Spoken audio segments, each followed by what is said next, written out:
Good evening, everybody. My name is Ricky Wisniewski. I'm from Buford, Georgia, right here. I was a golf pro for about 9 years at Hamilton Mill Golf Club, right out there in Decula. I've played golf my whole life, probably since 13 I got serious with it. I played on the high school team all 4 years at North Gwinnett. And then I just decided to not go play college golf, so I joined the PGA and worked at Hamilton Mill right out of high school. I met this beautiful girl right out of high school, and she changed my life, so I married her, and we're still married. We've been married about 8 years now, but she's a great support through everything we've been through. We've been through so much. I really don't want to talk about it because I'll get emotional. So I'll just say we have a 2.5-year-old daughter. Her name's Haley, and we have one coming any week.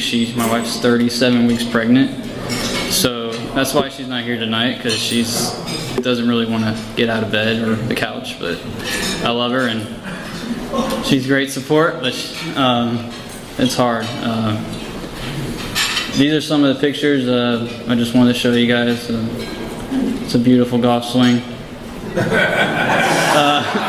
That's actually East Lake in the wintertime on the right. I worked maintenance out there during the Tour Championship for about 5 years. I volunteered, so we got to play it every year. But it was in November, so it was always either cold or we got lucky sometimes. I went to the PGA Merchandise Show a couple times, so that's me with Scotty Cameron.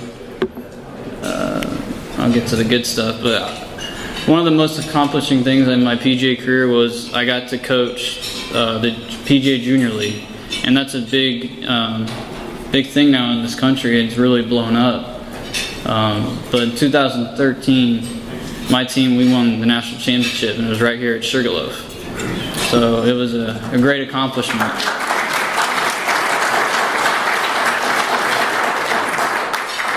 And actually, one of the students, this was 5 years ago, he's holding the PGA flag. His name is Luca, and he just graduated high school this coming week, and he is actually going to Georgia Tech and playing on the men's golf team. So he is really good. And that's me and Coach Scoggins. He's a PGA instructor. And there's me at East Lake, working away in the bunkers. That year was cold, but so there's my wife and my daughter, Haley. This was last year, and I'll kind of get to where my story's going. After the golf business, I quit to make more money, because the golf business, there's not much money in it. So I decided to do AV, which is audio and visual. Actually Pro AV, which we do all the big systems, and we actually did this job last year in February, and it's the Georgia Tech Rec Gym. So I actually built this rack. I just want to show y'all why this has to do with my story. So, and I do this every day. I build out these racks, and it takes a long time. But I test them and program them a lot with my hands, a lot of bending down and moving around, picking up heavy equipment. So it's pretty detailed work. And that's where I come in with last March. Before last March, I had always grown up with a lot of migraines. I did not know why. And it was always if I bent down or played a really active sport by running around, and I would feel like I was going to pass out. And I even had CAT scans done, and nobody ever told me what was going on. And about 2 years ago, I started at my job, at the AV job. I work with my hands, and my right hand started going numb, and I thought it was related to work, and it started in my fingertips. So I went to a hand specialist, and he thought I had carpal tunnel. So we did the carpal tunnel surgery, and that was a mistake because nothing happened after that. It actually got worse. It went up my hand and up into my arm, which it's still numb right now. I can burn myself and not really feel it. And that's when I got really concerned, so I went to a hand surgeon, and he suggested to see the spine specialist. And she sent me for an MRI of my back of my neck and my spine. And I'll let my doctor, when I introduce him, explain more medical stuff. So she told me I had Chiari malformation and sphygmomyelia, and I had no idea what it was. And I mean, not many people do. Everyone I talked to has never heard of it. And I was like, is this serious? She's like, you need to go see this doctor right now. I said, okay. So I went to see Dr. Stechison, and he saw my MRI, and 2 months later we did the Chiari decompression surgery. So I had that done last May, which is why I could not attend this event, which I found out about this event right after I was diagnosed. And as you can see, that's my MRI on the left. The white is my sphygmomyelia syrinx. I'll let my doctor explain all that, but it's a pretty big one. And I'm just blessed. I mean, I can still play golf. I shot 73 today, so I don't know.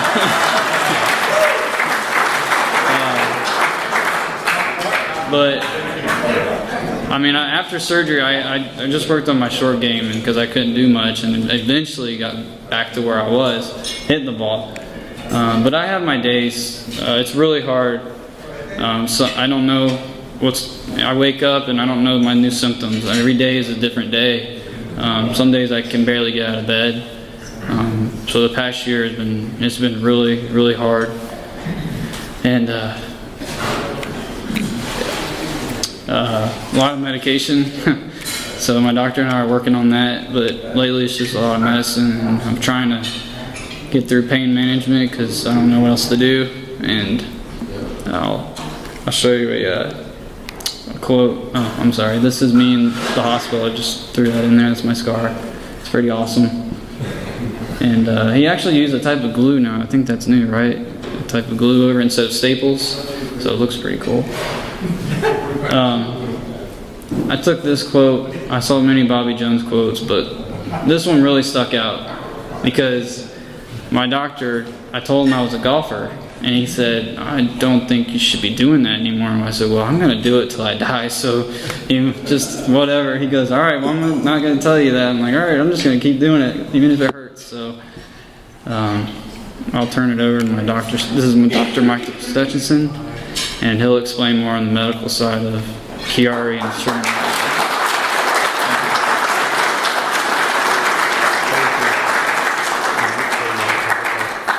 Yeah, I'll pull it. Okay, great. Thank you. Good evening. I'm Michael Stechison. I'm a neurosurgeon, and I want to just say how incredibly honored I am to have been asked by one of my patients to do this.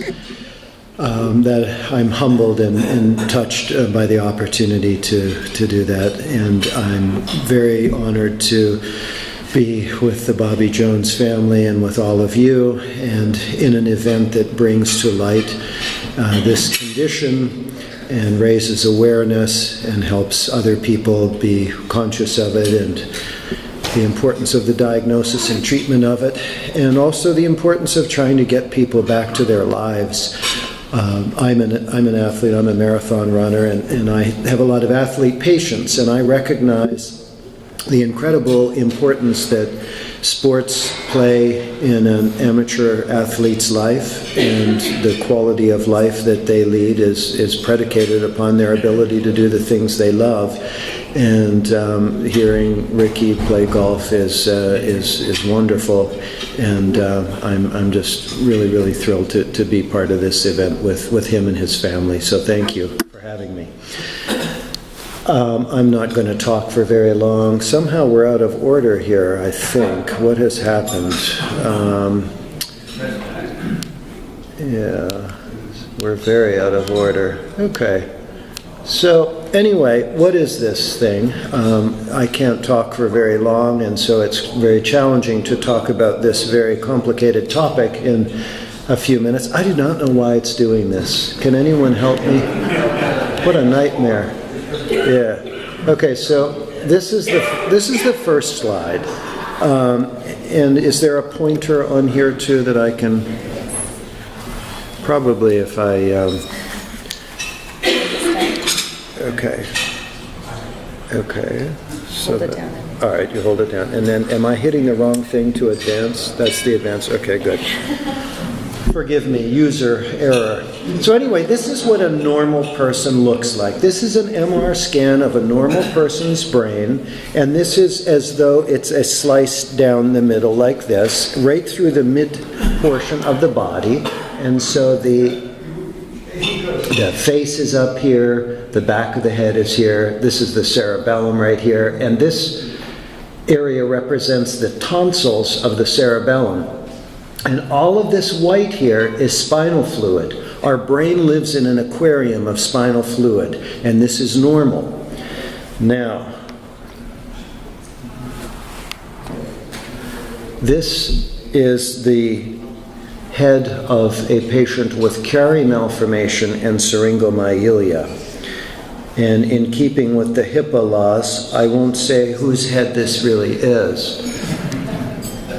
Nudge, nudge, wink, wink.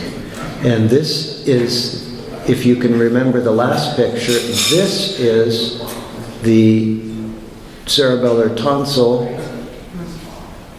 And you remember all the white that was there before? There's no white around the cerebellar tonsil, but instead there's all of this white here, which is inside the spinal cord.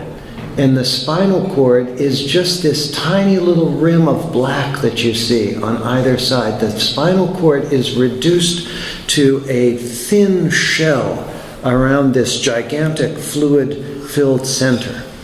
And this all comes about because 1 in 1,000 people are born with too shallow of a their hindbrain herniates through into their cervical spinal area because there is not sufficient volume of the posterior fossa of their brain. And so this creates a problem where the spinal fluid doesn't circulate properly. So the spinal fluid is obstructed here, and it doesn't get out around the spinal cord from inside the brain like it's supposed to.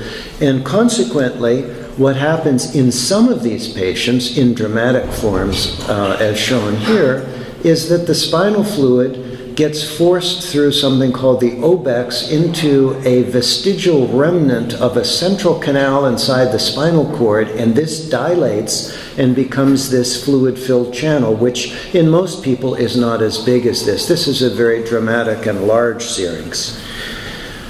So, and here's showing it just in another sequence on the MR scan. So in this one, this just shows you the fluid in black. So you can see the white in this sequence is spinal cord tissue. And remember, you're doing a slice through the middle, so this is a three-dimensional volume that you're slicing and representing two-dimensionally.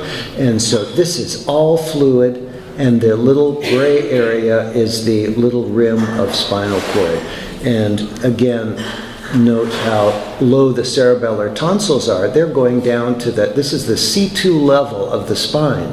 And so normally the cerebellar tonsils are supposed to live up inside the intracranial compartment. They're not supposed to be in the spinal canal at all. So this is a very dramatic example of this disorder. And so when a surgeon needs to deal with this, to try to fix this problem, the objective is to remove bone, and I've drawn on this little model here with black what area is to be removed. So the part of the bone, the suboccipital bone here is removed. This is the foramen magnum, which is the area where your brainstem turns into your spinal cord and exits the intracranial compartment. So you need to remove all of this bone over the cerebellum here, as well as removing the arch of the C1 vertebra, the lamina of the C1 vertebra, in order to uncover this portion of the brain that's abnormally herniated. And in this particular case that we're discussing here, the problem actually goes down to the C2 level. So this involves the removal, in Ricky's case, I know you don't mind me talking about this since you invited me, but we had to do much more bone work than we would in a normal situation. And here's a picture intraoperatively of this kind of surgery, what it looks like. So this is the bone that's been removed. These are the cerebellar hemispheres still with the membrane called the dura covering them. And then this is actually down to C2 that's removed here. And this is actually the spinal cord down here. And then here's a picture. Now imagine that last picture if you turn it through 90 degrees. So this is the view as I would see it under the operating microscope. And so what I've done here is I've opened the membrane over the brain called the dura. And these are actually the cerebellar tonsils hanging down here. And this is the C2 level of the spinal cord here. So this is a dramatically low pair of cerebellar tonsils. And then on this picture, it's opened a little bit wider, and you can see both tonsils. And so what we do at surgery, and those of you who know more about this disease than the average person because of your involvement with this group, may know that there are some controversies in how this is treated. I trained in Toronto, and the Hospital for Sick Children at the University of Toronto is where we received a lot of our instruction on this disorder in the pediatric environment, and then of course in the adults at the other hospitals. But we were always trained that you must open the dura and you must sew a patch in.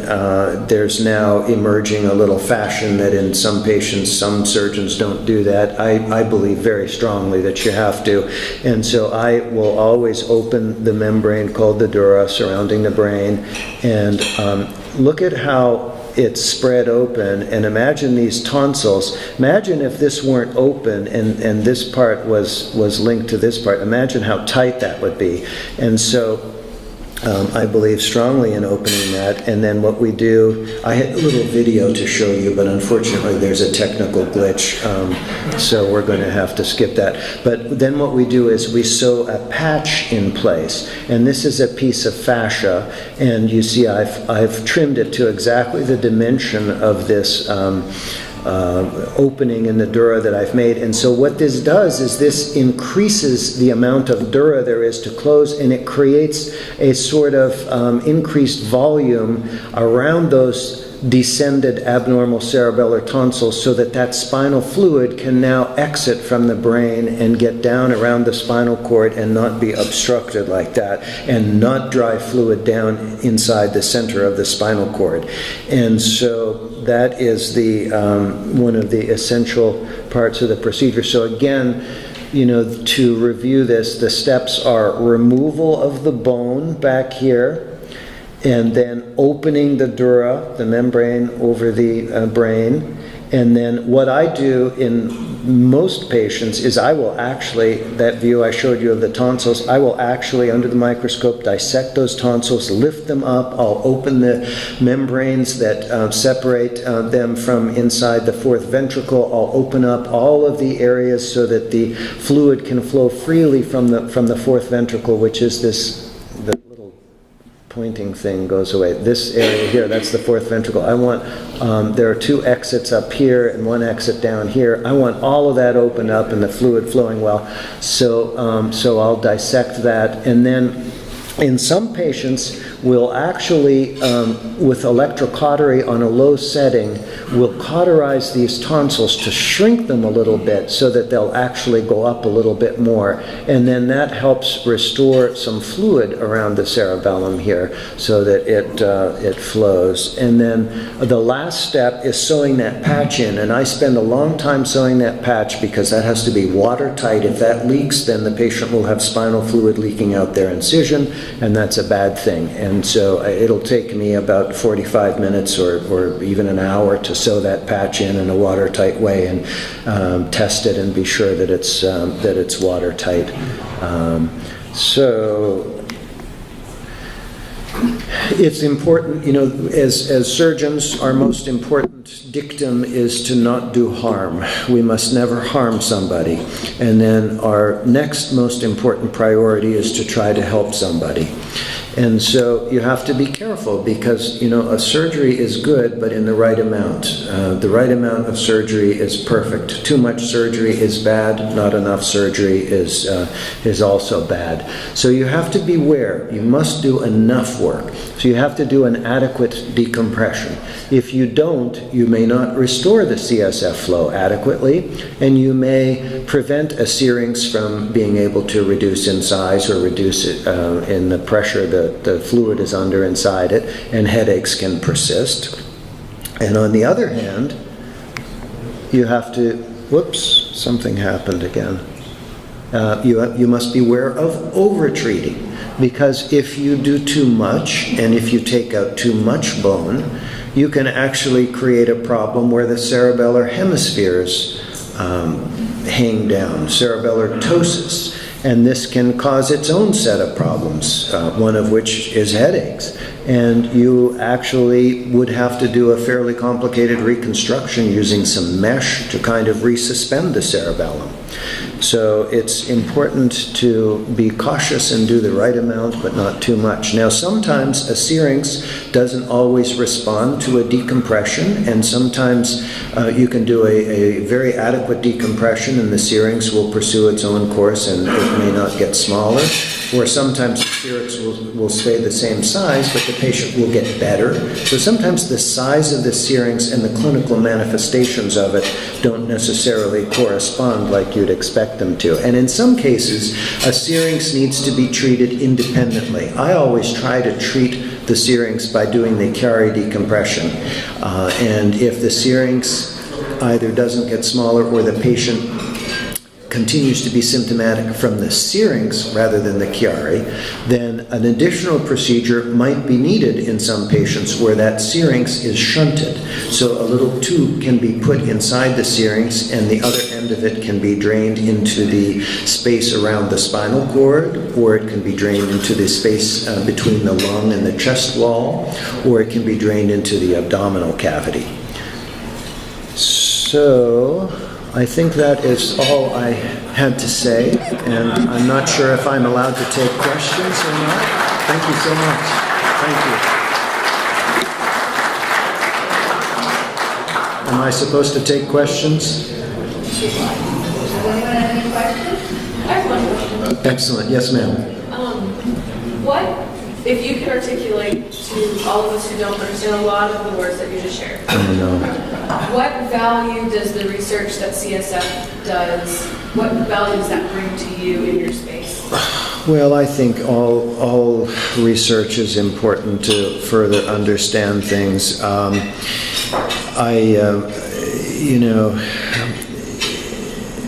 have certain beliefs about what is necessary to do the best job to make these people better based upon what I've been taught in my lifetime of practice. But in surgery and medicine, like in other things, there are fashions. And there are swings of the pendulum in terms of treatment. And I was just in New Orleans a few weeks ago at the American Association of Neurological Surgeons meeting, and I was at one of the breakfast sessions on Chiari. And I was really disturbed to see how many people were actually just treating them with decompression alone and not opening the dura. And so the answer to your question is that when fashions swing in adverse directions, the addition of more objective information obtained from research like that can help to steer people in the correct course and make sure that treatment is optimized. More data leads you to, more good data leads you to do the best things possible. So I think that's what I would say to that. It's very important and it's welcomed, and thank you. Yes, ma'am. When you're treating the syrinx and you're doing the decompression, what is it that makes the results so unpredictable? Well, everything is unpredictable, and in everything that we do, there's an element. This is a magical specialty, and we're grateful for anything that improves. and we understand a lot, and we base what we do on science, but there are great mysteries to the brain and the nervous system, and things don't always make sense. And so I'm not really sure that there's a single stock answer to that, but I think that in an individual situation, if someone doesn't do well, you need to hunt for a reason why. Did you decompress adequately? Figure out if you did empirically some way. Gated MRI flow studies can be a help to that. If a syrinx doesn't go away, it may not be because you inadequately decompressed it. It may be that it's not communicating well. They develop webs and loculations in them. And so sometimes the syrinx no longer is communicating with where the fluid came from initially. So it may pursue its own course. So, I always think that you never really approach a problem in my job thinking that, okay, we've done this. I view myself, I always tell my brain tumor patients, we're married until one of us dies, because I want them to keep coming back to me forever. Because, I see people sometimes 10 or 12 years after a benign tumor is taken out, and the darn thing came back, surprisingly. And so the same with these kind of problems, where you're dealing with basically a plumbing problem. But, there are mysteries to it that make it more complicated than, the bathroom plumbing. And you just have to always be willing to look with an unbiased eye and try to be objective and figure out what's going on and do what you need to do. A lot of times, we don't always know the answer. We're a little bit nervous and worried and just trying to figure it out and do the best we can. And our patients help teach us do this, and we're here to do the best job we can for them, and it's an awesome responsibility. I hope I answered that. That was very verbose. Forgive me. Yes, sir. Looking at all the people involved in neurosurgery, what percent are directed or are working on this particular field? Well, I think that this is not a very common disorder. And this is a problem in that I think there probably are people who get treated who may not need to be treated. There's a real spectrum in this disease. So Chiari malformation is probably overtreated, in my opinion. And so if you have cerebellar tonsils that are 5 millimeters descending, and there's not really any obstruction in the spinal fluid, and the patient has no headaches, you don't operate on them just because they've got that abnormality on an MR scan, or at least you shouldn't. You need to hear a story that, you've got some kind of headache that's located in the suboccipital area that correlates with that. It's worse when you strain. You've got some dizziness, or you've got some lower cranial nerve findings, or some kind of thing. You have to operate on a patient, not a picture. So I think that people who don't see a lot of these may be more likely to operate on them, in my opinion. I think some people operate on them that shouldn't operate on them. That would be my biggest concern. It's not a very common problem. People with really bad syringomyelia like this don't come up very often in the average general neurosurgeon's practice, so sometimes they wouldn't feel comfortable treating that. And then there is this weird sort of other kind of group where you may have other things going on that you're having trouble explaining. So for instance, there's a disorder called hemifacial spasm. About 10 years ago, I ran into one of the guys that trained with me. He was my junior resident when I was chief resident. And he said to me, "Hey, have you ever seen anybody with Chiari malformation and hemifacial spasm, and you just operated on the Chiari and their hemifacial spasm went away?" And I said, "No, I'd be really suspicious that would really help." So anyway, I saw a man like this about two years ago. about a year and a half ago. And he was treated in Florida, and he had a hemifacial spasm, and I noticed he had a weak face. Someone put Botox in his face in Florida, and he was getting that treatment for his hemifacial spasm. I said, your face is weak on that side. Yeah, I got hemifacial spasm. So really, your face is weak. Yeah, I got Botox. And so we're talking about his Chiari, and he had seen someone who was following his Chiari. And I'm thinking, man, you've got headaches back here, you're dizzy, and you've got the hemifacial spasm, and he had a small syrinx. You need an operation on your Chiari. But yet he was following up with a neurosurgeon every year, and they didn't do anything for it. So I operated on him, and I actually thought about my junior resident asking me this question. In fact, I ran into him in New Orleans, and I told him the story that I had this guy and that I changed my whole opinion. But anyway, I operated on that man, and his hemifacial spasm did get better. It's too early to tell for sure if it's completely better. But the answer to your question is that, if you see a lot of something, I think you probably do a better job in your decision making with it and your treatment of it. Does that answer the question, or did I? Yes, sir. So along those lines, on the non-surgical medical world, Yeah. a lot of the obscure disease processes get referred to clinical centers of excellence. Would this be a disease process that would be best served with clinical centers of excellence around the country, where patients go and get comprehensive care and get funneled into a system where people are talking to each other and there's something sensible to do for people? I think There's that too many people out there probably with their hand in this that don't necessarily have expertise.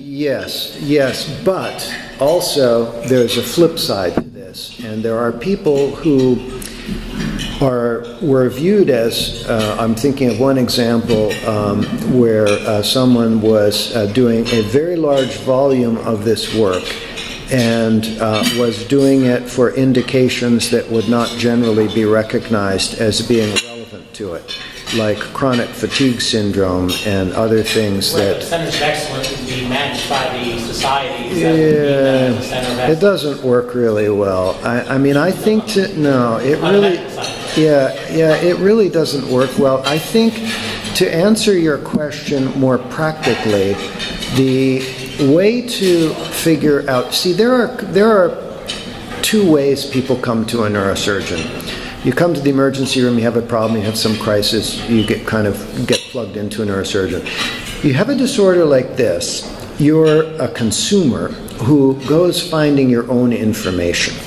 So a lot of the disorders I treat are like that. Trigeminal neuralgia is another thing I do a lot of. People find me because they know that I've done a lot of something. And so you have to shop when you have these things. And this is a shopping disease. So this is something where people look around, okay, how many has this person done? Or they'll talk to their family doctor, or they'll talk to someone else, or they know a nurse in the operating room. So you kind of get plugged into someone who does a lot. So I think that your idea of centers of excellence sounds good, but in reality, the downside to so-called centers of excellence is that you might be part of a study and not be getting individualized care. Your master surgeon is not the one who's operating you from start to finish because you've got a junior resident doing your case. So you kind of have to be careful. So yes and no. Anything else? Yes, sir. Yes, Doctor. If you look to the horizon, to the future, what would you project you would see maybe in medical or technology that where you would see this going for these diseases? Speculate on that. I think that there are some very good treatments that are available now that are hard to imagine that we could improve upon unless you could somehow figure out a way in utero to alter the maldevelopment that occurred in the bone to make the posterior fossa too small. So to me, that would be the only thing I could imagine that would be some kind of futuristic way to make this better. I think from the standpoint of how we're able to fix these things now, that it's pretty helpful in most people. So I can't imagine a major technical innovation that would make it all that dramatically better than what is available today. Yeah. Is that you on the keyboards? It is. Nervous habit. I know she can play in my band. Oh, sure. Yeah. We actually, this is our side job. My wife and I are called Nervous Habit. We have three CDs in the iTunes Music Store. Please check us out because we haven't been playing much around town, and when we don't do that, nobody buys or downloads music. So please check us out. Nervous Habit. My wife's a drummer. My wife's a drummer and a neuropsychologist, actually. So anyway, thank you so much. It was a real honor for me to be here. Thank you. Thank you.